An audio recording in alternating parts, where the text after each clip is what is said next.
आदमी ने मोर की आंखों को ढक दिया और पूरी ताकत से उसे हवा में उछाल दिया। हैरानी की बात ये थी कि मोर ने हवा में एक चक्कर लगाया और सीधे सामने वाले लॉन पर उतर गया। मान्यता है कि मोर सिर्फ वहीं उतरते हैं जहां सोना होता है। ये सुनकर सबने उत्साह में खुदाई शुरू कर दी, लेकिन घंटों खुदाई करने के बाद भी सोने का एक दाना तक नहीं मिला, क्योंकि ये मोर का आखिरी ठिकाना नहीं था। वो एक जनजाति के पास जाकर धीरे धीरे नीचे उतरा। जहाँ वो उतरा उसके पैरों के नीचे सोने का एक पहाड़ था। ये नजारा एक रेंजर ने देखा और उसने फौरन जनजाति में ये खबर भेज दी। सरदार जल्दी ही अपने आदमियों के साथ वहां पहुंचा। जब वो करीब पहुंचे तो सोने के विशाल ढेर को देखकर उनके होश उड़ गए। एक सैनिक उस पहाड़ की ओर दौड़ा, लेकिन तभी घास से दर्जनों कोबरा सांप बाहर निकल आए। उन्होंने न सिर्फ सोने के पहाड़ पर चढ़ने से रोका, बल्कि चारों ओर से घेर भी लिया। सैनिक सांपों को भगाने में लगे थे। तभी एक ताकतवर योद्धा ने सांपों के राजा को शांत मन से पकड़ा। जो सांप उसे काटने की कोशिश कर रहा था, उसका सिर उसने अलग कर दिया और फिर उसके शरीर को मरोड़ कर फेंक दिया। इसके बाद उसने सल्फर पाउडर छिड़क कर सांपों के झुंड को वहाँ से हटा दिया। उसे पता था कि इस खजाने की रक्षा सांप लोगों द्वारा की जा रही थी। अगर उसे सोना चाहिए था तो उसे सांपों की रानी मेडुसा का सामना करना पड़ता। उसने अपने पूरे शरीर पर सल्फर पाउडर लगाया। अब एक भयंकर लड़ाई शुरू होने वाली थी। इस औरत के पास एक पालतू बादल था और जब भी कोई उसे छूता था तो उसमें से टेस्टी कैंडीज की बारिश होती थी। लेकिन एक दिन एक लड़का उसके पास आया और उसने पूछा कि क्या वो कुछ कैंडीज ले सकता है। औरत ने उसे मना किया क्योंकि ये खतरनाक था, लेकिन लड़के ने उसकी बात को नजरअंदाज किया और बादल को छू लिया। इससे बादल नाराज हो गया, काला हो गया और लड़के को बिजली का झटका मारा। इसके बावजूद लड़के ने जमीन से एक कैंडी उठाई और खा ली। बाद में औरत उस बादल को एक पालतू जानवर के ग्रूमर के पास ले गई ताकि उसके बाल कटवाए जा सके। जब ग्रूमर लड़की ने उसके बाल काटे तो एक टुकड़ा हवा में उड़ गया और कैंडीज की बारिश शुरू हो गई। दयालु औरत ने लड़की से कहा कि वो भी कैंडी खा सकती है। लड़की को कैंडीज इतनी पसंद आई कि उसके दिमाग में एक चालाक आइडिया आया। उसने मशीन को मैक्स पर सेट कर दिया और बादल के बहुत सारे टुकड़े काट डाले। इतना कुछ काटने के बाद जब औरत और बादल वहाँ से निकले तो बादल बहुत छोटा हो गया था और लड़की कैंडीज इकट्ठा करने में लग गई। बादल इतना कमजोर हो गया था कि बीमार पड़ गया। औरत उसे डॉक्टर के पास ले गई। डॉक्टर ने बादल का मुआयना किया और तुरंत समझ गया कि समस्या क्या है। उसने बादल को एक बड़े इंजेक्शन से दवा दी। औरत परेशान थी, लेकिन डॉक्टर बहुत कुशल था। दवा का असर हुआ, बादल फिर से सफेद हो गया और हवा में तैरने लगा। जाते जाते उसने डॉक्टर को धन्यवाद दिया और कुछ कैंडीज भी दी। ये एक गरीबों के लिए बनाई गई जगह है। अगर तुम इस कमरे में 50 दिन बिताते हो तो तुम्हें $50 लाख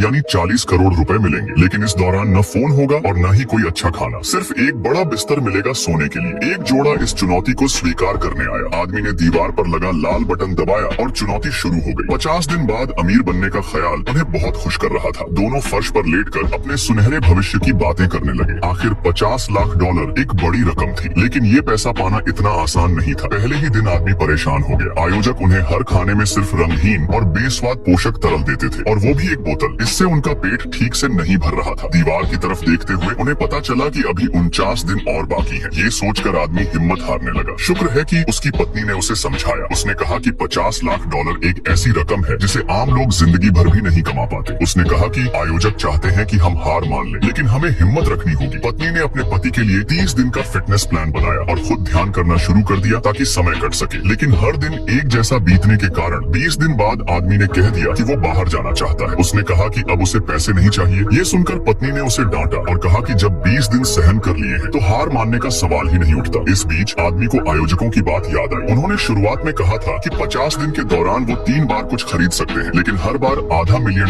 यानी करीब 4 करोड़ रुपए खर्च करने होंगे। पत्नी को लगा कि उसका पति कुछ अच्छा खाना खरीदेगा ताकि उसे ताकत मिले, लेकिन उसकी उम्मीद के उलट आदमी ने 4 करोड़ रुपए खर्च कर एक पेंट ब्रश खरीद लिया।